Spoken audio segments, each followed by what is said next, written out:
You've heard it all before, the artist struggle. We creatives don't need money. If you're doing it for the money, then you've sold out. And I want to tell you right now that belief, that single idea is costing you thousands of dollars, maybe even tens of thousands of dollars every single year.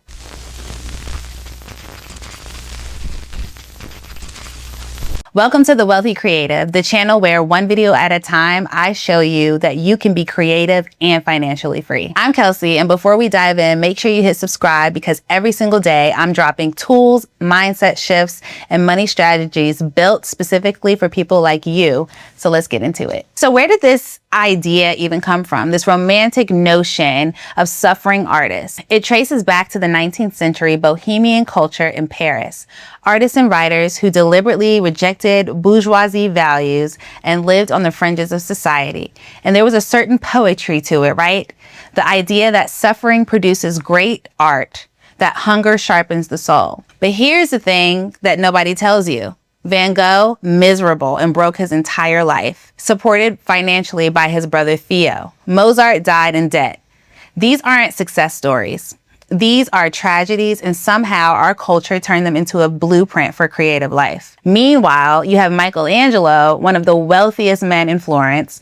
Shakespeare owned property and was a savvy businessman. Each man negotiated his contracts. Rubens ran a studio empire, and Beethoven demanded high fees and got them. The creative who lasted built legacies who changed the world. They understood that money is a resource that protects your ability to create.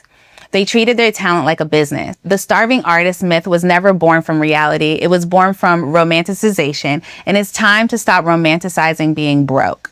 Here's where it gets really uncomfortable because this myth isn't just something you accidentally absorbed. In many cases, it's been used against you deliberately, and it's been used to keep creative labor pretty cheap. Think about it. When a client says, I can't pay you that much, but it'll be great exposure, they're really relying on the fact that you've been conditioned to believe that money and art don't mix. When a company posts a design job for $15 an hour for somebody with 5 years of experience and a portfolio that would make your jaw drop, they are banking on the myth that creators are grateful just to do what they love. When you underprice your work, just because you feel guilty about charging too much for something that feels like play, the myth is working.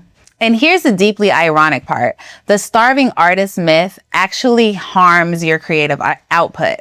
Financial stress is one of the biggest killers of creative flow. When you're worried about rent, you can't take risk on your work. You can't turn down bad clients. You can't invest in better tools. You can't say no to projects that drain you. Money doesn't corrupt creativity. The lack of money suppresses it. So what's the alternative?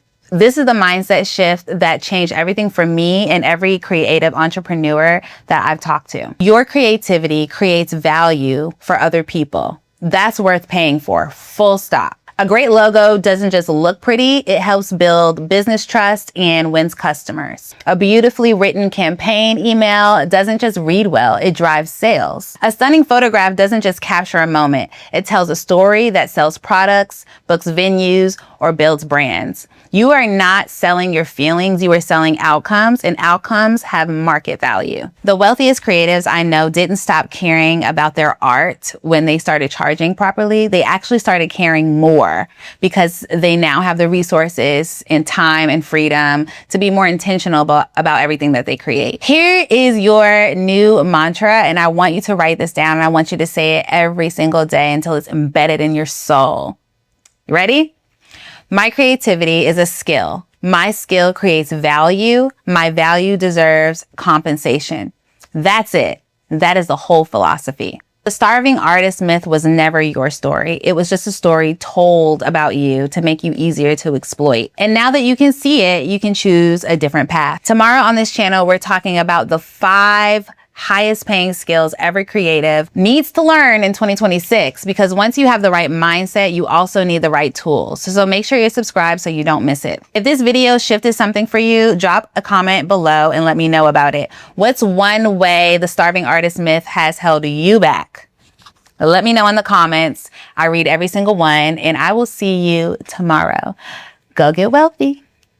And if you want to learn how to edit like a pro, sign up for my video editing one-on-one course. It's an introductory video course that teaches you all the basics to edit like a pro.